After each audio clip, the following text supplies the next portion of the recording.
ಪ್ರೀತಿಯ ಆಯುಷ್ ವಾಹಿನಿಯ ವೀಕ್ಷಕರಿಗೆಲ್ಲ ಬ್ರಹ್ಮಲಿಖಿತ ವಿಶೇಷ ಕಾರ್ಯಕ್ರಮಕ್ಕೆ ಆತ್ಮೀಯ ಸ್ವಾಗತ. ತಾನು ತನ್ನದೆಂಬುದನ್ನು ಅರಿಯುತ್ತಲಿ, ನೀನು ನಿನ್ನದೆಂಬುದನ್ನು ಮರೆಯುತ್ತಲಿ, ಬಿಡದೆ ಹರಿಯ ಪದವನಿ ಪರಿಯೊಳಗೆ ಅನುನಯನಿ ಪೊರೆಯನುತ ಕರಮುಗಿವೆ ಅಂತಾರೆ. ಅಂದ್ರೆ ನಾನು ನನ್ನದು ಅನ್ನುವಂತಹ ಈ ವ್ಯಾಮೋಹವನ್ನ ನಾವು ಯಾವಾಗ ಬಿಟ್ಟು ಭಗವಂತ ಎಲ್ಲ ನೀನು ನಿನ್ನದು ಅಂತೀವೋ ಆಗಷ್ಟೇ ಈ ಮಾನವನ ಜನ್ಮ ಸಾರ್ಥಕವಾಗತ್ತೆ ಅಂತಾರೆ. ಯಾರ್ಯಾರ ಯೋಗದಲ್ಲಿ ಏನೇನಿದೆಯೋ ಅದು ಖಂಡಿತವಾಗಿಯೂ ಆತನಿಗೆ ತಲುಪಿಯೇ ತೀರುತ್ತೆ.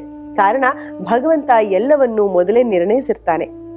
ಈ ಯೋಗ ಅಂದ ಕೂಡಲೇ ಎಲ್ಲರಿಗೂ ನಮ್ಮ ನಮ್ಮ ಜೀವನದಲ್ಲಿ ಯೋಗಗಳು ಯಾವ ರೀತಿ ಇದೆಯೋ, ಯಾವ ಯೋಗದಿಂದ ಯಾವ ಅನುಕೂಲಗಳು ನಮ್ಗಾಗತ್ತೆ ಅಥವಾ ಏನಾದ್ರೂ ತೊಂದರೆಗಳು ನಮ್ಮ ಜೀವನದಲ್ಲಿ ಬರುತ್ತಾ, ಈ ಕುತೂಹಲ ಪ್ರತಿಯೊಬ್ಬರಿಗೂ ಸದಾಕಾಲ ಇದ್ದೇ ಇರುತ್ತೆ. ಕಳೆದ ಸಂಚಿಕೆಯಲ್ಲಿ ಈ ಯೋಗದ ಕುರಿತು ಸಾಕಷ್ಟು ಮಾಹಿತಿಯನ್ನು ಗುರುಜಿ ಕೊಟ್ಟಿದ್ರು. ಬನ್ನಿ ಇವತ್ತಿನ ಸಂಚಿಕೆಯಲ್ಲಿ ಗುರುಗಳು ಯಾವ ವಿಚಾರವನ್ನ ನಮಗಾಗಿ ಹೇಳ್ತಾರೆ, ಯೋಗದ ಕುರಿತು ಇನ್ನೇನಾದ್ರೂ ಹೊಸ ವಿಚಾರಗಳನ್ನ ನಾವು ತಿಳ್ಕೋಬಹುದಾ ನೋಡೋಣ. ಮೊದಲಿಗೆ ನಿಮ್ಮೆಲ್ಲರ ಅಚ್ಚುಮೆಚ್ಚಿನ ಶ್ರೀಯುತ ಸಚ್ಚಿದಾನಂದ ಬಾಬು ಗುರುಗಳನ್ನ ಕಾರ್ಯಕ್ರಮಕ್ಕೆ ಪ್ರೀತಿಯಿಂದ ಸ್ವಾಗತಿಸೋಣ. ಗುರುಗಳೇ, ಕಾರ್ಯಕ್ರಮಕ್ಕೆ ಸ್ವಾಗತ. ನಮಸ್ಕಾರ. ಕಳೆದ ಬಾರಿ ನೀವು ಒಂದು ಮಾತು ಹೇಳಿದ್ರಿ, ಯೋಗಗಳಲ್ಲಿ ಸುಮಾರು 300 ವಿಧಗಳಂತ ಯೋಗಗಳಿದೆ ಅಂತ ಹೇಳಿದ್ರಿ. ಸೊ ಈ 300 ಯೋಗಗಳಲ್ಲಿ ಎಲ್ಲವೂ ಒಳ್ಳೆ ಯೋಗಗಳೇನಾ ಅಥವಾ ಕಷ್ಟ ಕೊಡೋದಕ್ಕೂ ಕೆಲವು ಯೋಗಗಳು ಬರೋದುಂಟಾ? ಕಳೆದ ಸಂಚಿಕೆಯಲ್ಲಿ ಹೇಳಿದಂತಹ ಯೋಗಗಳನ್ನ ಬಿಟ್ಟು ಇನ್ಯಾವುದಾದ್ರೂ ಯೋಗಗಳ ಕುರಿತು ನಮ್ಗೆ ಮಾಹಿತಿಯನ್ನ ತಿಳಿಸ್ಕೊಡೋದಕ್ಕಾಗತ್ತಾ ಗುರುಜಿ? ನೋಡಿ, 300 ಯೋಗ ಅಂದ್ರೆ ಇವಾಗ ಈ ಗ್ರಹಗಳಿಗೆ ತಗೊಳ್ಳಿ. ನಮ್ಮಲ್ಲಿ ಏನ್ ಹೇಳ್ತಾರೆ ಅಂದ್ರೆ, ಕೆಲವರು ಕೇಳ್ತಾರೆ, ನೀವು ಬರೀ 7 ಗ್ರಹ 9 ಗ್ರಹ ಕನ್ಸಿಡರ್ ಮಾಡ್ತೀರಾ ನೀವು? ಬೇರೆ ಯಾವ್ದು ನೆಪ್ಟ್ಯೂನು, ಯುರಾನಸ್, ಹರ್ಷಲ್ ಅಂತ ಹೊಸದಾಗಿ ಕಂಡಿಡಿದಾರಲ್ಲ, ಪ್ಲೂಟೋ ಅಂತ ಅದ್ಯಾವ್ದು ನೀವು ಲೆಕ್ಕಕ್ಕೆ ತಗೊಳ್ಳಿಲ್ಲ. ಅದಕ್ಕೆಲ್ಲ ಗ್ರಾವಿಟೇಷನ್ ಪೂಲ್ಸ್ ಇಲ್ವಾ? ಅದೆಲ್ಲ ಆಕಾಶದಲ್ಲಿ ಫ್ಲೋಟ್ ಆಗೋದಿಲ್ವಾ ಅಂತ ಕೇಳ್ತಾರೆ. ಅಂದ್ರೆ ನಮ್ಮ ಋಷಿಮುನಿಗಳಿಗೆ ಅದೆಲ್ಲ ಜ್ಞಾನ ಇರ್ಲಿಲ್ವಾ?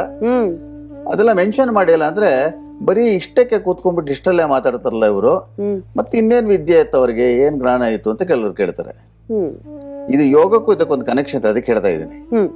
ಸೊ ನಮ್ಮಲ್ಲಿ ಏನ್ ಹೇಳಿದ್ರು ಅಂದ್ರೆ, ಈ ಗ್ರಹಗಳ ಬಗ್ಗೆ ಬಹಳ ಹಿಂದೆ ನಮ್ಮ ಋಷಿ ಮುನಿಗಳಿಗೆ ಗೊತ್ತಿತ್ತು. ಅವ್ರಿಗೆ ಇದ್ದಿದ್ ನಾಲೆಡ್ಜ್ ಇವತ್ತು ಯಾರಿಗೂ ಖಂಡಿತವಾಗಿ ಇಲ್ಲ ಅಂತ ಹೇಳ್ಬೇಕಾಗತ್ತೆ. ಸೊ ಅವ್ರೇನ್ ಹೇಳಿದ್ರು, ಗ್ರಹ ಅಂದ್ರೆ ಏನು ಸಂಸ್ಕೃತದಲ್ಲಿ ಅ ಬಾಡಿ ದಟ್ ಅಟ್ರಾಕ್ಟ್ಸ್ ಅಂತ, ಸಮಥಿಂಗ್ ದಟ್ ಅಟ್ರಾಕ್ಟ್ಸ್ ಅಂತ. ಅನುಗ್ರಹ, ವಿಗ್ರಹ, ಆಗ್ರಹ. ಗ್ರಹ ಅಂದ್ರೆ ಸಮಥಿಂಗ್ ದಟ್ ಅಟ್ರಾಕ್ಟ್ಸ್ ಅಂತ. ಅನುಗ್ರಹ ಅಂದ್ರೆ ಸಮಥಿಂಗ್ ದಟ್ ಅಟ್ರಾಕ್ಟ್ಸ್ ಗುಡ್ ಅಂತ. ಆಗ್ರಹ ಅಂದ್ರೆ ಸಮಥಿಂಗ್ ದಟ್ ಅಟ್ರಾಕ್ಟ್ಸ್ ಬ್ಯಾಡ್ ಅಂತ. ಸೊ ಗ್ರಹ ಅಂದ್ರೆ ಅ ಬಾಡಿ ದಟ್ ಅಟ್ರಾಕ್ಟ್ಸ್ ಅಂತ. ಸೊ ನಮ್ಮಲ್ಲಿ ಏನ್ ಹೇಳಿದ್ರು, ಗ್ರಹಂ ಪರಂ ಕೋಟಯ ಮುಖ್ಯಾನಾಂ ಸಪ್ತಾಹ ಅಂತ ಹೇಳಿದ್ರು. There are crores of attracting bodies in the universe, but only 7 are important ಅಂತ ಹೇಳಿದ್ರು. ಈಗ ಪಾಶ್ಚಾತ್ಯ ದೇಶದಲ್ಲೂ ಕೂಡ ನಮ್ಮ ಸಂಸ್ಕೃತಿಯನ್ನ ಪಾಲಿಸೋದಕ್ಕೆ ಶುರು ಮಾಡಿದ್ದಾರೆ. ವೇದಿಕ್ ಮ್ಯಾಟ್ಸ್ ಅನ್ನುವಂಥದ್ದು, ವೇದ, ಯೋಗ ಇವೆಲ್ಲವೂ ಅವರು ಪಾಲಿಸ್ತಿದ್ದಾರೆ. ಆದ್ರೆ ಭಾರತೀಯರಾಗಿ ನಾವು ನಮ್ಮ ಒಂದು ಆಚಾರ ವಿಚಾರಗಳನ್ನ ಬಿಟ್ಟು ಮುಂದಕ್ಕೆ ಹೋಗ್ತಾ ಇದ್ದೀವಿ. ಇದು ಆಕ್ಚುಲಿ ತಪ್ಪು. ವೇದಿಕ್ ಮ್ಯಾಥ್ಸ್ ಅನ್ನೋದು ತಪ್ಪು. ಈಗ ವೇದಿಕ್ ವಾಸ್ತು ಅಂತಾರೆ, ವೇದಿಕ್ ಅಸ್ಟ್ರಾಲಜಿ ಅಂತಾರೆ. ಅದು ಅಸ್ಟ್ರಾಲಜಿ ಇಸ್ ವೇದಿಕೆ, ಅದು ವೇದದ ಒಂದು ಅಂಗ ಅಂತ ಹೇಳ್ತಾರೆ, ವೇದಾಂಗ ಅಂತ ಹೇಳ್ತಾರೆ. ಇವ್ರು ಹೊಸ ಹೊಸ ಹೆಸರುಗಳು ಈ ನಡುವೆ ಅಂತ ಕೆಲವರೆಲ್ಲ ಬಂದು ಅದಕ್ಕೆ ನೀವು ಯಾವಾಗ್ಲೂ ಹೇಳಿದಂಗೆ ವೇದಿಕ್ ವಾಸ್ತು, ವೇದಿಕ್ ಮ್ಯಾಥಮೆಟಿಕ್ಸ್ ಅಂತ. ವಾಸ್ತು ಇಸ್ ಆಲ್ಸೋ ವೇದಿಕೆ, ಅದ್ಲೇನ್ ಸೆಪರೇಟ್ ಇಲ್ಲ, ವೇದದ ಭಾಗಗಳೇ ಅದು ಅಂತ. ಏನೇನೋ ಹೊಸ ಹೆಸರುಗಳು ಇವಾಗ ಪಿರಮಿಡ್ ಥೆರಪಿ ಅಂತ ಶುರು ಮಾಡ್ಬಿಟ್ಟಿದ್ದಾರೆ. ಪಿರಮಿಡ್ ಬಂದ್ಬಿಟ್ಟು ಹಿಂದಿನ ಕಾಲದಲ್ಲಿ ಈಜಿಪ್ಟ್ ಅಲ್ಲಿ ಹೆಣಗಳು ಮೇಂಟೈನ್ ಮಾಡೋಕೆ ಯೂಸ್ ಮಾಡ್ತಾ ಇದ್ರು, ಸಮಾಧಿ ತರ ಅದು ಅವರಿಗೆ. ಈಗ ಕೆಲವು ಲ್ಯಾಬೊರೇಟರೀಸ್ ಅಲ್ಲಿ ಪಿರಮಿಡ್ ಇಲ್ದೆ ಮೇಂಟೈನ್ ಮಾಡಲ್ವಾ, ಅದು ಎನರ್ಜಿ ತಾನೆ ಅದು. ಅದಕ್ಕೆ ಅವ್ರೇನ್ ಮಾಡ್ತಾರೆ ಅಂದ್ರೆ, ಕೆಲವರೆಲ್ಲ ಈ ಪಿರಮಿಡ್ ನ ತಗೊಂಡ್ಬಂದು ಮನೆಗೆ ತಗಲ್ ಹಾಕ್ಬಿಡ್ತಾರೆ. ಹೌದು ಗುರುಜಿ, ಮನೆಯಲ್ಲಿ ಒಂದ್ ಮೂಲೆಯಲ್ಲಿ ಹಾಕಿರ್ತಾರೆ, ಅದ್ರ ಕೆಳಗಡೆ ಕೂತು ಧ್ಯಾನ ಮಾಡ್ಬೇಕು ಅಂತೆಲ್ಲ ಹೇಳ್ತಾರೆ. ನಮ್ ತಲೆನೇ ಒಂದು ಪಿರಮಿಡ್ ಇದ್ದಂಗೆ. ಇದು ಬ್ರಹ್ಮರಂಧ್ರ ಅಂತ ಹೇಳ್ತೀವಿ, ಸ್ಕಲ್ ಟಾಪ್ಗೆ. ಅಲ್ಲಿ ನಿಮ್ಗೆ ಎನರ್ಜಿ ಅಂತ ನೀವು ಫಾರ್ಮ್ ಮಾಡ್ಕೋಬಹುದು. ಹಾಗೆ ಏನೇನೋ ಮಿಕ್ಸ್ ಮಾಡಿ ಈ ಚಿತ್ರಾನ್ನ ಮಾಡೋದು ಅಂತ ಹೇಳ್ತಾರೆ ನೋಡಿ, ಆ ರೀತಿಯಲ್ಲಿ ಚಿತ್ರಾನ್ನ, ಬಿಸಿ ಬೆಳೆ ಭಾತು ಎಲ್ಲ ಮಿಕ್ಸ್ ಮಾಡಿ ಹಾಕ್ಬಿಟ್ಟಿದ್ದಾರೆ. ಹಾಗೆ ಯೋಗಗಳು ಅಂತ ತಗೊಂಡಾಗ ನಾನಾ ರೀತಿಯ ಯೋಗಗಳು. ಈ ಯೋಗಗಳಿಗೆ ಯಾಕೆ ನಮ್ಮ ಋಷಿ ಮುನಿಗಳು ಇಂಪಾರ್ಟೆನ್ಸ್ ಕೊಟ್ಟರು ಅಂದ್ರೆ, ಕೆಲವು ವಿಷಯಗಳನ್ನ ಯಾರಿಗೂ ಎಕ್ಸ್ಪ್ಲೇನ್ ಮಾಡಕ್ ಆಗೋದಿಲ್ಲ. ಒಂದು ಸಿಂಪಲ್ ಉದಾಹರಣೆ, ಅಡಿಗೆ ತಗೊಳ್ಳಿ. ಇವಾಗ ಒಬ್ರು, ನೀವು ಅಡಿಗೆ ಮಾಡ್ತೀರಾ, ನೀವು ಅಡಿಗೆಯಲ್ಲಿ ಎಕ್ಸ್ಪರ್ಟ್. ಅಡಿಗೆ ಮನೆಗೆ ನಿಮ್ಮನ್ನ ಕಳ್ಸಿದ್ರೆ ಏನ್ ಮಾಡ್ತೀರಾ, ಅದೊಂದು ತೊಗರಿ ಬೇಳೆ ತಗೊಳ್ತೀರಾ, ಇನ್ನೇನೋ ಮಾಡ್ತೀರಾ, ಟಕ್ ಟಕ್ ಟಕ್ ಅಂತ ಹಾಕ್ಬಿಡ್ತೀರಾ, 15 ನಿಮಿಷಕ್ಕೆ ಅಡಿಗೆ ರೆಡಿ ಆಗ್ಬಿಡುತ್ತೆ. ಅದು ತಿಂದ್ರೆ ಬ್ರಹ್ಮಾಂಡವಾಗಿರುತ್ತೆ.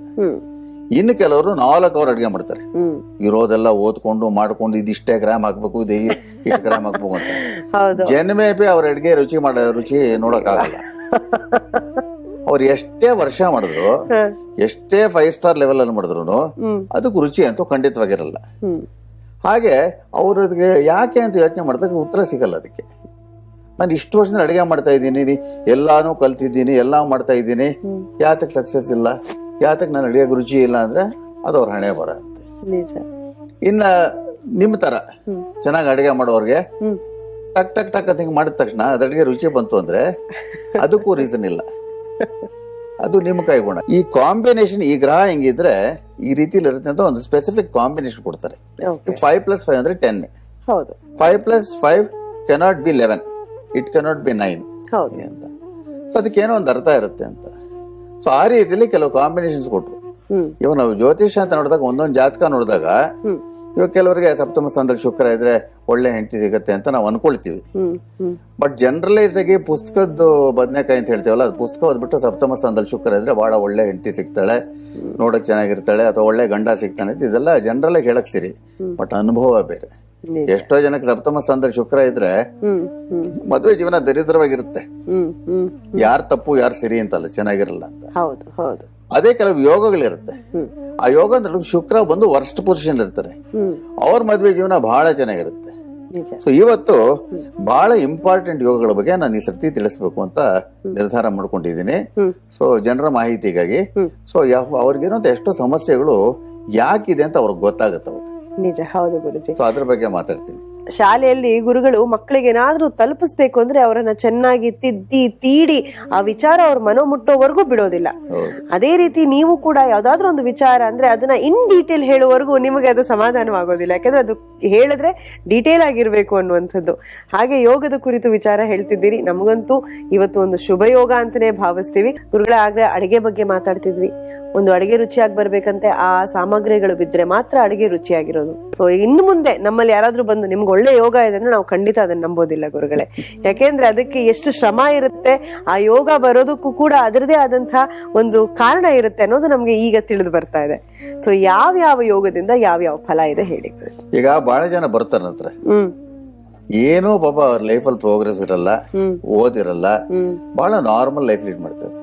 ನಾನು ಅವ್ರಿಗೆ ಎಕ್ಸ್ಪ್ಲೈನ್ ಮಾಡ್ಬೇಕಾದ್ರೆ ಅವ್ರಿಗೆ ಅವ್ರು ಹೇಳ್ತಾರೆ, ಇಲ್ಲ ಗುರುಗಳೇ ಅವ್ರು ಹೇಳಿದ್ರು, ಇನ್ನೊಬ್ರ ಹತ್ರ ಹೋಗಿದ್ವಿ, ನನಗೆ ಗಜಕೇಸರಿ ಯೋಗ ಇದೆ ಅಂತ, ಗುರು ಚಂದ್ರ ಜೊತೆಯಲ್ಲಿದ್ದಾರೆ ಅಂತ ಹೇಳಿದ್ರು, ಗಜಕೇಸರಿ ಯೋಗ ಅಂತಂದ್ರೆ ಅದ್ರ ಏನ್ ನನಗೇನು ಫಲ, ಆವಾಗ್ಲೇ 60 ವಯಸ್ಸಾಯ್ತು, ಇದುವರೆಗೂ ಏನು ಫಲ ಬಂದಿಲ್ಲ ಹಾಗೆ ಅಂತ.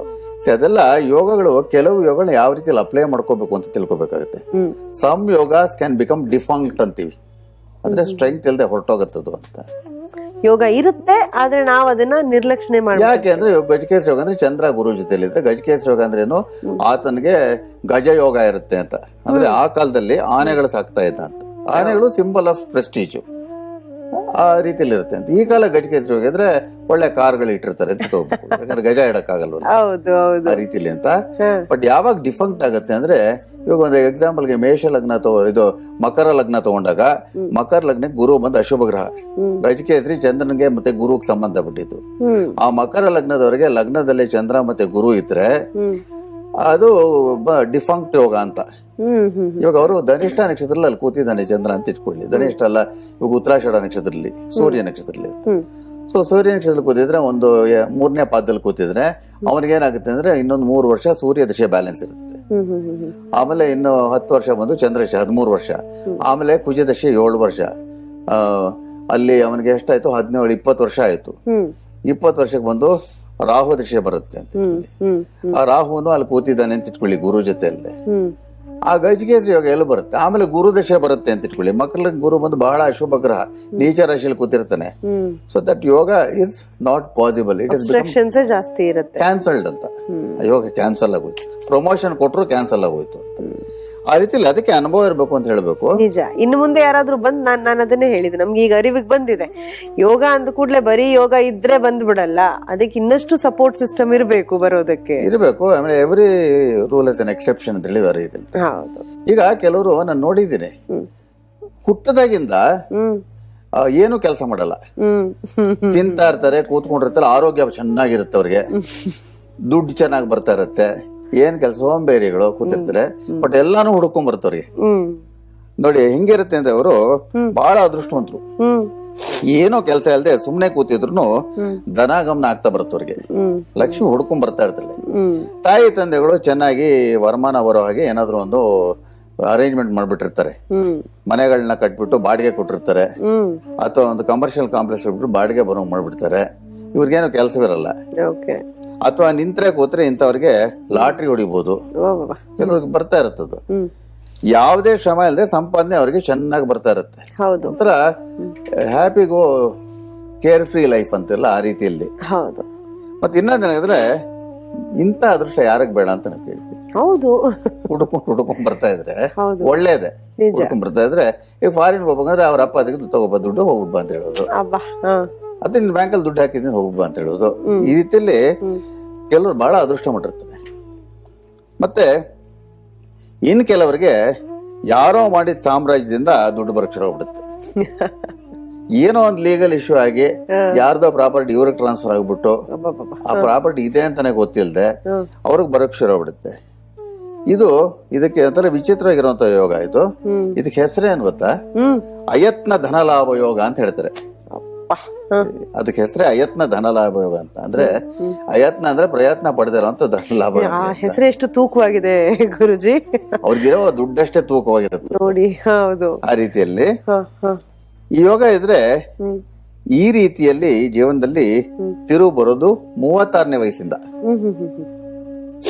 30ನೇ ವಯಸ್ಸಿಂದ ಅದುವರೆಗೂ ಸುಮ್ನೆ ಕಾಲ ಕಳ್ಕೊಂಡು ಕೂತಿರುತ್ತೆ. ಓದಲ್ಲ, ಕೆಲಸ ಮಾಡಲ್ಲ, ಬಿಸ್ನೆಸ್ ಮಾಡಲ್ಲ, ಯಾವ್ದು ಜವಾಬ್ದಾರಿ ತಗೊಳ್ಳೋದಿಲ್ಲ, ಅಲ್ಕೊಂಡ್ಬಿದ್ದಿರ್ತಾರೆ. 35ನೇ ವಯಸ್ಸಿಂದ ಇದೆಲ್ಲ ಇನ್ನೂ ಡಬಲ್ ಬರಕ್ ಶುರು ಆಗ್ಬಿಡುತ್ತೆ ಅವ್ರಿಗೆ. ಇನ್ನು ಬದುಕಿರೋ ಅವ್ರಿಗೆ ಅಷ್ಟೇ. ಅವರು ಇನ್ಯಾಕೆ ಕಷ್ಟ ಪಡ್ಬೇಕು ಅವರು? ಇದೇ ಅದೃಷ್ಟ ಅಲ್ವಾ? ಹೌದು. ಅದಕ್ಕೆ ಯಾರ ಜಾತಕದಲ್ಲಿ ನೋಡಿ ಕಾಂಬಿನೇಷನ್ ಅಯತ್ನ ಧನಲಾಭ ಯೋಗ ಅಂತ, ಯಾರ ಜಾತಕದಲ್ಲಿ ಲಗ್ನಾಧಿಪತಿ, ಧನಸ್ಥಾನಾಧಿಪತಿ ಅಂದ್ರೆ 2ನೇ ಅಧಿಪತಿ, ಪಂಚಮಾಧಿಪತಿ ಅಂದ್ರೆ 5ನೇ ಅಧಿಪತಿ, ಅದಕ್ಕೆ ಪೂರ್ವ ಪುಣ್ಯ ಸ್ಥಾನ ಅಂತೀವಿ. ಮತ್ತೆ ಭಾಗ್ಯಸ್ಥಾನಾಧಿಪತಿ ಅಂದ್ರೆ 9ನೇ ಅಧಿಪತಿ, ಹಾಗೂ ಲಾಭಸ್ಥಾನಾಧಿಪತಿ ಅಂದ್ರೆ 11ನೇ ಅಧಿಪತಿ 2ನೇ ಮನೆ ಅಂದ್ರೆ ಧನಸ್ಥಾನ, 5ನೇ ಮನೆ ಅಂದ್ರೆ ಪೂರ್ವ ಪುಣ್ಯ ಸ್ಥಾನ, 9ನೇ ಮನೆ ಅಂದ್ರೆ ಭಾಗ್ಯಸ್ಥಾನ ಅಥವಾ 11ನೇ ಮನೆ ಅಂದ್ರೆ ಲಾಭ ಸ್ಥಾನದಲ್ಲಿ ಇರ್ತಾರೋ ಈ ಯೋಗ ಅಂದ್ರೆ ಅಯತ್ನ ಧನಲಾಭ ಯೋಗ ಅಂತ ಉತ್ಪತ್ತಿ ಆಗುತ್ತೆ ಅವ್ರಿಗೆ. ಸೊ ಯಾರಿಗಾದ್ರೂ ತಾಯಿ ತನ್ನಲ್ಲಿ ಮಕ್ಕಳು ಹುಟ್ಟಿದಾಗ 13ನೇ ದಿವಸದ ನಂತರ ನಾನು ಯಾವಾಗ್ಲೂ ಕುಂಡ್ಲಿ ಹಾಕ್ಸಿ ಅಂತ ಹೇಳ್ತೀನಿ. ಹೌದು. ಹಾಕ್ಸಾಗಿ ಗೃಹಸ್ಥಿ ತೆಗಳಿದ್ರೆ ಅವ್ರು ನಿಶ್ಚಿಂತೆಯಾಗಿರ್ಬೋದು ಅಷ್ಟೇ. ಅವನಿಗೆ ಅವರೇ ಬಡವರಾಗಿದ್ರು ಅಂತ ಇಟ್ಕೊಳ್ಳಿ, ಅವನ್ಗೆ ಹುಡುಕೊಂಡ್ ಬಂದ್ಬಿಡುತ್ತೆ ಆ ರೀತಿಯಲ್ಲಿ ಅಂತ. ಮತ್ತೆ ಯಾವಾಗಲೂ ಲೈಫಲ್ಲಿ ನಾವು 30-35 ವಯಸ್ಸಿಂದ ಹೇಗಿರ್ತೀವಿ ಅನ್ನೋದು ಮುಖ್ಯನೋ, 30 ವಯಸ್ಸಿಗೆ ಹೇಗಿರ್ತೀವಿ ಅನ್ನೋದು ಮುಖ್ಯನೋ. Second half of life is very important ಅಲ್ವಾ? ಎಲ್ಲರೂ ಯೋಚನೆ ಅವ್ರ ಇಡೀ ಜೀವನ ಕಳೆಯೋದೇ ನಮ್ಮ ಮುಂದಿನ ಜೀವನಕ್ಕೆ ಅಂತ. ಇದು ಯಾವ್ದೋ ಜನ್ಮದ್ದು ಪುಣ್ಯದ ಸುಕೃತ ಅಂತ ಹೇಳ್ಬೇಕಾಗತ್ತೆ. ಇರ್ಬೋದು. ಇಲ್ದ್ರೆ ಅಷ್ಟೊಂದು ಹುಡ್ಕೊಂಡು ಬರೋದಿಲ್ಲ ಅಂತ. ಇವ್ ನೋಡಿ ಕರ್ಮ ಅನ್ನೋದು ಎಷ್ಟು ಮಟ್ಟಿಗೆ ಎಫೆಕ್ಟ್ ಆಗತ್ತೆ ಅಂದ್ರೆ, ಈ ಕನಕದಾಸರು ಶ್ರೀಕೃಷ್ಣ ದರ್ಶನನೇ ಆಗಿತ್ತು. ಆದ್ರೂ ಯಾವ್ದೋ ಹಳೆ ಕಾಲದ ಕೆಲವು ಕರ್ಮಗಳಿತ್ತಂತೆ, ಅವ್ರಿಗೆ ಪುನರ್ಜನ್ಮ ಆಗತ್ತೆ. ಅವಾಗ ಏನಾಗತ್ತೆ ಅಂದ್ರೆ ಯಾವ್ದೂ ಜ್ಞಾಪಕ ಇರಲ್ಲ, ಸುಮ್ನೆ ಕೂತಿರ್ತಾರ ಅವರು. ಒಂದ್ ಕಡೆ ಸುಮ್ನೆ ಕೂತಿರೋದು, ಏನು ಬುದ್ಧಿ ಹೊಡಲ್ಲ, ಸುಮ್ನೆ ಕೂತಿರ್ತಾರೆ. ಆವಾಗ ರಾಘವೇಂದ್ರ ಸ್ವಾಮಿಗಳು ಒಂದ್ಸರ್ತಿ ಆ ಕಡೆ ನಡ್ಕೊಂಡು ಹೋಗ್ತಾ ಇರ್ತಾರೆ. ಅವರು ಮಹಾಜ್ಞಾನಿಗಳು, ದೇವರ ಅವತಾರ. ಅವರು ಆತನನ್ನು ಮರಗಳ ಕೂತಿರ್ತ ಬಿಟ್ಟು ಆತನ ಕರೀತಾರತ್ತೆ ಬಾ ಇಲ್ಲಿ ಅಂತ. ಆತನಿಗೆ ಬಾ ಹೋಗು ಇಷ್ಟೇ ಗೊತ್ತಾಗಿರೋದು ಕನಕದಾಸರದು 2ನೇ ಜನ್ಮದಲ್ಲಿ. ಅವ್ರ ಹತ್ರ ಬಂದಾಗ ತಲೆ ಮೇಲೆ ಕೈ ಇಡ್ತಾರಂತೆ ರಾಘವೇಂದ್ರ ಸ್ವಾಮಿಗಳು. ಆವಾಗ ಆತನಿಗೆ ಹಿಂದಿನ ಜನ್ಮದ ನೆನಪು ಬಂದ್ಬಿಡುತ್ತೆ. ನಾನು ಹಿಂಗಾಗಿದ್ದೆ, ಕೃಷ್ಣನ ಭಕ್ತ ಆಗಿದ್ದೆ, ಹಾಗೆ ಅಂತೆಲ್ಲ. ಅಲ್ಲಿ ಸಮಾಧಿಗೂ ಕಳಿಸ್ಬಿಡ್ತಾರಂತೆ. ಆತನಿಗೆ ಅವಾಗ 84 ವಯಸ್ಸು ಏನೋ ಅವಾಗ ಕನಕದಾಸನಿಗೆ. ಅದು ಆಯಾ ಟೈಮಲ್ಲಿ ಹುಡುಕೊಂಡ್ ಬರ್ಬೇಕು ಯೋಗಗಳು. ಇಲ್ಲದ್ರೆ ಪರಮಾತ್ಮ ಏನ್ ಮಾಡ್ತಾನೆ ಅಂದ್ರೆ, ಒಂದು ಸಣ್ಣ ಕರ್ಮ ಮಾಡಿದ್ರು, ಕರ್ಮ ಅಂದ್ರೆ ಆಕ್ಷನ್ ನಾವು ಮಾಡುವಂತ ಕೆಲಸಗಳು, ಸಣ್ಣ ಕರ್ಮ ಮಾಡಿದ್ರು ಅದನ್ನ ಅವನು ಬ್ಯಾಂಕಲ್ಲಿ ಹಾಕ್ಬಿಡ್ತಾನೆ. ಅನುಭವಿಸೇ ತೀರ್ಬೇಕು, ಇದು ಅನುಭವಿಸ್ಲೇಬೇಕು, ಒಂದು ಒಳ್ಳೇದಾಗ್ಲಿ ಕೆಟ್ಟದಾಗ್ಲಿ.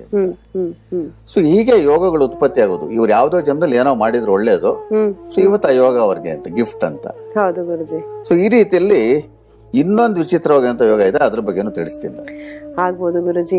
ಹಾಗೆ ನಿಮ್ಮ ವಿಚಾರದಲ್ಲಿ ಪ್ರತಿಯೊಂದು ಮಾತಲ್ಲೂ ನಾವೊಂದು ವಿಚಾರ ತಿಳ್ಕೊಂತೀವಿ. ಏನಪ್ಪಾ ಅಂದ್ರೆ, ಈಗ ನೀವು ಮಾತಲ್ಲಿ ಹೇಳಿದ್ರಿ, ಕರ್ಮ ಅನ್ನುವಂಥದ್ದು ನಾವು ಮಾಡಿದಕ್ಕೆ ಪ್ರತಿಫಲ ಅದಕ್ಕೆ ನೀವು ಬ್ಯಾಂಕ್ ಅಲ್ಲಿ ಹಾಕಿರ್ತಾನೆ, ಕಾಯ್ಲೇಬೇಕು, ಅದು ನಾವು ಅನುಭವಿಸ್ಲೇಬೇಕು ಅನ್ನುವಂಥದ್ದು.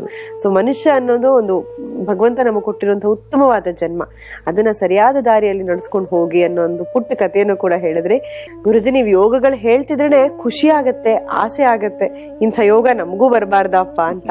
ಸೊ ಈಗ ಇನ್ನೂ ಯಾವ ಯೋಗಗಳ ಬಗ್ಗೆ ತಿಳಿಸ್ಕೊಡ್ತೀರಾ ಗುರುಗಳೇ? ಎಷ್ಟೋ ಜನ ಹುಟ್ಟದಾಗಿಂದ ಚಿನ್ನದ ಚಮಚಲ್ಲೇ ಊಟ ಮಾಡ್ತಾರೆ. ಬಾರ್ನ್ ಇನ್ ಗೋಲ್ಡನ್ ಸ್ಪೂನ್ ಅಂತ ಹೇಳ್ತೀವಿ ನೋಡಿ, ಆ ರೀತಿಯಲ್ಲಿ ರಾಜವೈಭೋಗ ಅಂತ. ಚಿಕ್ಕ ವಯಸ್ಸಲ್ಲೇ ಸ್ಕೂಲ್ಗೆ ಹೋಗ್ಬೇಕಾದ್ರೆ ಒಳ್ಳೆ ಐಷಾರಾಮಿ ಕಾರಲ್ಲೇ ಹೋಗ್ತಾರೆ. ಡ್ರೈವರ್ ಕರ್ಕೊಂಡು ಹೋಗ್ತಾನೆ, ಕೈಗೊಂಡ್ ಡ್ರೈವರು, ಕಾಲ್ಗೊಂಡ್ ಡ್ರೈವರು. ಆ ಬ್ಯಾಗು ಅವನ ಡ್ರೈವರ್ ತಗೊಂಡು ಹೋಗ್ತಾನೆ, ಸ್ಕೂಲ್ ಬ್ಯಾಗ್ ಅವನು. ಆನಂತರ ಕಾಲೇಜಲ್ಲಿ ಅವನು ನಾಯಕನಾಗ್ಬಿಡ್ತಾನೆ. ಅದ್ರ ಲೀಡರ್ಶಿಪ್ ಕ್ವಾಲಿಟೀಸ್. ಯಾಕೆ ಲೀಡರ್ ಆಗ್ತಾನೆ? ಕೈ ತುಂಬಾ ದುಡ್ಡು. ಈ ಕೆಲವು ಸಿನಿಮಾಗಳಲ್ಲಿ ತೋರಿಸ್ತಾರೆ ನೋಡಿ, ಕೂಲಿಂಗ್ ಗ್ಲಾಸ್ ಹಾಕೊಂಡು ಕೈ ತುಂಬಾ ದುಡ್ಡು ಇಟ್ಕೊಂಡು ಆ ರೀತಿಯಲ್ಲಿ. ಇದರಿಂದ ಏನಾಗುತ್ತೆ, ಫ್ರೆಂಡ್ಸ್ ಹೆಚ್ಚುತ್ತಾರೆ ಸಿಕ್ಕಾಬಿಡಿ. ಇದೆಲ್ಲ ಇದಕ್ಕೆ ಫ್ರೆಂಡ್ಸ್ ಬರ್ಬೇಕಲ್ಲ ಜೊತೆಯಲ್ಲಿ ಖಾಲಿ ಮಾಡಕ್ಕೆ. ಸೊ ಫ್ರೆಂಡ್ಸ್ ಎಲ್ಲ ಹೆಚ್ಚಾ ಬರ್ತಾರೆ, ಅವನು ಹೊಗಳ್ತಾ ಇರ್ತಾರೆ, ಅವನು ಒಂಥರ ಹೀರೇಕಾಯಿ ಆಗ್ಬಿಟ್ಟು ಖುಷಿಯಾಗಿರ್ತಾನೆ. ನಿಂತ್ರೆ ಹೋದ್ರೆ ಫ್ರೆಂಡ್ಸ್ಗೆ ದೊಡ್ಡ ದೊಡ್ಡ ರೆಸ್ಟೋರೆಂಟ್ಗಳಲ್ಲಿ ಬೆಳಗ್ಗೆ ರಾತ್ರಿ ಪಾರ್ಟಿಗಳು. ಅವಾಗ ಅವ್ರು ಹೊಗಳೋದು, ನಿಂತಾರೆ ಯಾರು, ನೀನ್ ಹೀಗೆ, ನೀನ್ ಹಾಗೆ ಅಂದ್ರೆ ಪಿತ್ತ ನೆತ್ತಿಗೆ ಏರ್ಸೋದು ಅಂತಾರಲ್ಲ, ಪಿತ್ತನ ನೆತ್ತಿಗೆ ಏರ್ಸ್ತಾ ಇರ್ತಾರೆ. ಸರಿ, ಆದ್ರೆ ಒಂಥರ ಅದೃಷ್ಟವಂತ ಅಂತ. ಅದುವರೆಗೂ ಇನ್ನೂ ಅದಕ್ಕೆ ಬಂದಿಲ್ಲ. ಮದುವೆನೂ ಆಗತ್ತೆ, ಬಿಸ್ನೆಸ್ಗೂ ಇಳಿತಾರೆ, ದುಡಿತಾರೆ, ಕೊನೆಗೆ ಕೋಟಿಗಳು ಸಂಪಾದನೆ ಮಾಡ್ತಾರೆ. ಅಂದ್ರೆ ದರ್ ಆಲ್ವೇಸ್ ಫ್ಲೋಟಿಂಗ್, ಅಲ್ಲೂ ಲಾಭ, ಎಲ್ಲ ಕಡೆ ಲಾಭದಲ್ಲಿ. ಆದ್ರೆ ಒಂದ್ ಕಡೆ ದುರಾದೃಷ್ಟ ಶುರು ಆಗುತ್ತೆ. ಏನಾಗತ್ತೆ ಅಂದ್ರೆ, ಈ ಯೋಗ ಇದ್ರೆ, ಈ ಯೋಗದ ಹೆಸರು ಫಸ್ಟ್ ಹೇಳ್ತೀನಿ, ಕ್ಷೀಣಾಯುರ್ ಇಂದ್ರಯೋಗ ಅಂತ. ಅಯ್ಯಯ್ಯೋ, ಇಂದ್ರಯೋಗ ಅಂದ್ರೆ ಇಂದಂತರ, ಕ್ಷೀಣ ಆಯುರ್ ಅಂದ್ರೆ ಆಯುಸ್ಸು ಕ್ಷೀಣಿಸೋದು ಅಂತ. ಈ ಯೋಗ ಇದ್ರೆ ಏನಾಗತ್ತೆ ಅಂದ್ರೆ, 37ನೇ ವಯಸ್ಸಿಂದ 43ನೇ ವಯಸ್ಸಿಗೆ ಅವನ ಆಯುಸ್ ಮುಗ್ದೋಗುತ್ತೆ.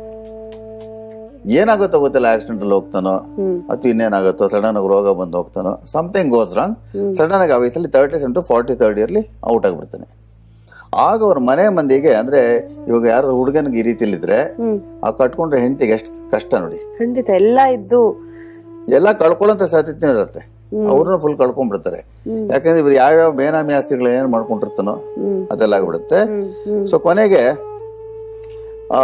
ಲೈಫ್ ಸಡನ್ ಆಗಿ ಎಂಡ್ ಆಗ್ಬಿಡುತ್ತೆ. ಸೊ ಇದಕ್ಕೆ ಕ್ಷೀಣ ಇಂದ್ರಯೋಗ ಅಂತ ಹೇಳೋದು.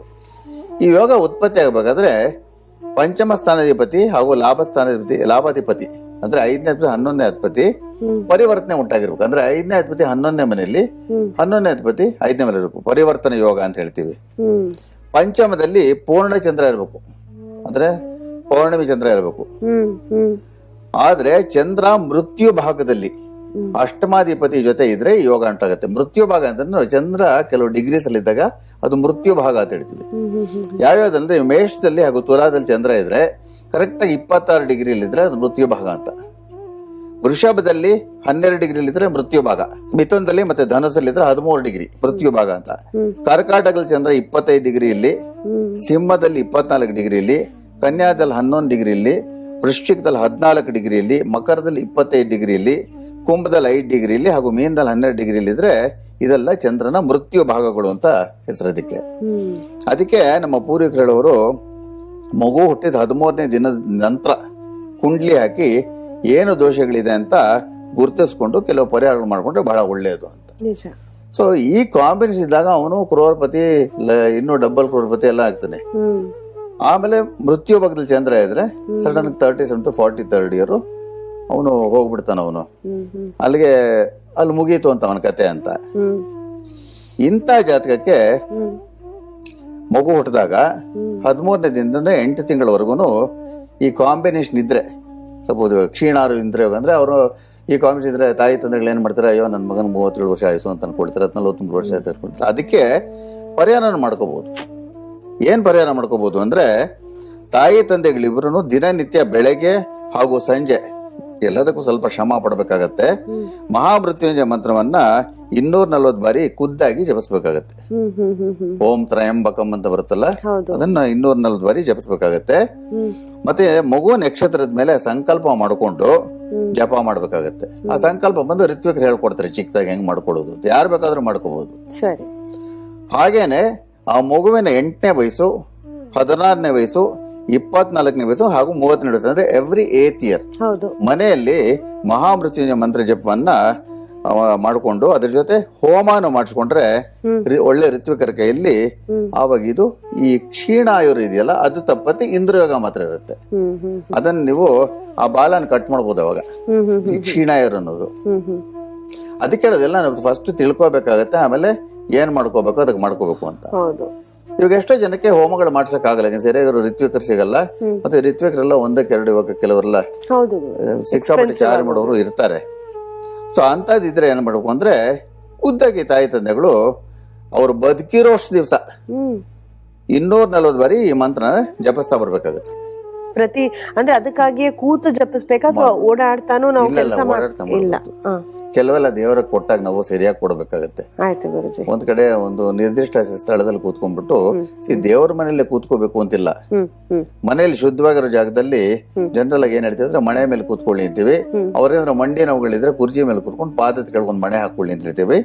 ಸೊ 240 ಬಾರಿ ಮಾಡ್ಬೇಕು ಅಂದ್ರೆ ಸ್ಪಷ್ಟವಾಗಿ ಮಾಡ್ಬೇಕು ಅಂದ್ರೆ ಮ್ಯಾಕ್ಸಿಮಮ್ 20 ರಿಂದ 25 ನಿಮಿಷ ಆಗತ್ತೆ. ಇದೇನು ಅತಿ ದೊಡ್ಡದು ಕಷ್ಟ ಪಡುವಂತದಲ್ವಲ್ಲ. 25 ಮಿನಿಟ್ಸ್ ಅವ್ರ ಮಕ್ಕಳಿಗೆ ಸ್ಪೆಂಡ್ ಮಾಡಬಹುದಲ್ಲ. ಖಂಡಿತ ಗುರುಗಳೇ. ಅಷ್ಟು ಮಾಡಿದ್ರೆ ಅವರು 43ನೇ ವರ್ಷ ದಾಟ್ತಾರ ಅವರು. ಅದಕ್ಕೆ ಹೇಳೋದು ಮೃತ್ಯುಂಜಯ ಜಪಾದಿನ ಸರ್ವದೋಷ ನಿವಾರಣಮ್ಮ. ಅಬ್ಬಾ, ಒಂದ್ ಬಾರಿ ಹೇಳ್ತೀರಾ ಗುರುಗಳ ಅದು ಹೇಗೆ ನಾವು ಪ್ರೊನೌನ್ಸ್ ಮಾಡ್ಬೇಕು? ಬಹಳ ಸಿಂಪಲ್, ವೀಕ್ಷಕರಿಗೆ ಗೊತ್ತೇ ಇರುತ್ತೆ ಹೆಚ್ಚು ಕಮ್ಮಿ. ಓಂ ತ್ರಯಂಬಕಂ ಯಜಾಮಹೇ ಸುಗಂಧಿಂ ಪುಷ್ಟಿವರ್ಧನಂ ಉರ್ವಾರುಕಮೇವ ಬಂಧನಾನ್ ಮೃತ್ಯೋರ್ ಮುಕ್ಷೀಯ ಮಾಮೃತಾತ್ ಅಂತ ಬರುತ್ತೆ. ಇಲ್ಲಿ ಉರ್ವಾರುಕಮೇವ ಬಂಧನಾತ್ ಅಂತಾರೆ ಕೆಲವರು, ಅದು ತಪ್ಪದು. ಉರ್ವಾರುಕಮೇವ ಬಂಧನ ಅನ್ನೋದು ಬಂಧನ. ಮೃತ್ಯೋರ್ ಮುಕ್ಷೀಯ ಮಾ ಅಮೃತಾತ್ ಅಂತ ಸೇರಿಸ್ಬಿಟ್ಟು ಮಾ ಅಮೃತಾತ್ ಅಂತ ಮಾಡ್ತೀವಿ. ಸೊ ಈ ಮಂತ್ರ ಮಾಡ್ತಾ ಇದ್ರೆ ಅವ್ರಿಗೆ ಒಂದ್ ಸ್ವಲ್ಪ ದಿವಸ ಆದ್ರೆ ಬೇಗ ಮಾಡ್ಕೋಬಹುದು. Not more than 20-25 minutes. ಮತ್ತೆ ಇವ್ರ ಆರೋಗ್ಯಕ್ಕೂ ಒಳ್ಳೇದು. ಅವ್ರ ಸುತ್ತಲೂ ಆರ ಚೇಂಜ್ ಆಗ್ಬಿಡುತ್ತೆ. ಸೊ ಇದು ಬಂದು ಒಂಥರ ವಿಚಿತ್ರವಾಗಿರೋ ಯೋಗ. ಇನ್ ಮುಂದಿನ ಸಂಚಿಕೆಗಳಲ್ಲಿ, ಯಾಕಂದ್ರೆ ಈ ಯೋಗದ ಬಗ್ಗೆ ಯಾಕೆ ಹೇಳ್ತಾ ಇದ್ದೀನಿ ಅಂದ್ರೆ, ಈ ಯೋಗ ಇದೆ ಅಂತ ಯಾರಾದ್ರೂ ತಿಳ್ಕೊಂಡ್ರೆ, ಈ ತರ ಯೋಗಗಳಿದೆ ಅಂದ್ರೆ ಒಳ್ಳೇದಾದ್ರೆ ಸಂತೋಷ ಪಡ್ಲಿ, ಕೆಟ್ಟದಿದ್ರೆ ಅದಕ್ಕೆ ಏನ್ ಪರಿಹಾರ ಅಂತಾನು ನಾನು ತಿಳಿಸ್ತಾ ಹೋಗ್ತೀನಿ. ಅವಾಗ ಅವರು ಲೈಫ್ ನ ಸ್ವಲ್ಪ ಈಸಿ ಮಾಡ್ಕೋಬಹುದು. ಖಂಡಿತ ಗುರುಗಳೇ. ನೋಡಿ, ಮನುಷ್ಯನ ಗುಣ ಹೇಗಿರುತ್ತೆ ಅಂದ್ರೆ, ಒಳ್ಳೆ ಯೋಗ ಆದ್ರೆ ಆಹಾ ಇದನ್ನ ಈಗ ನಾನೇ ಹೇಳಿದೆ ಇಂಥ ಯೋಗ ನಮ್ಗೆ ಯಾವಾಗ ಬರುತ್ತಪ್ಪ ಅಂತ ಕಾಯ್ತೀವಿ ಅಂತ. ಆದ್ರೆ ಕೆಟ್ಟದು ಅಂದ ಕೂಡಲೇ ಅದರಿಂದ ದೂರ ಸರಿಯೋ ಪ್ರಯತ್ನ ಪಡ್ತೀವಿ.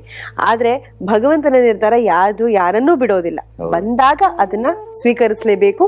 ಜೊತೆಗೆ ಗುರು ಹಿರಿಯರು ಹೇಳುವಂತ ಮಾರ್ಗದರ್ಶನವನ್ನ ನಾವು ಫಾಲೋ ಮಾಡಿದಾಗ ನಮ್ಮ ಕಷ್ಟ ಸ್ವಲ್ಪ ಮಟ್ಟಿಗೆ ಕಡಿಮೆ ಆಗುತ್ತೆ ಅನ್ನುವಂಥದ್ದು.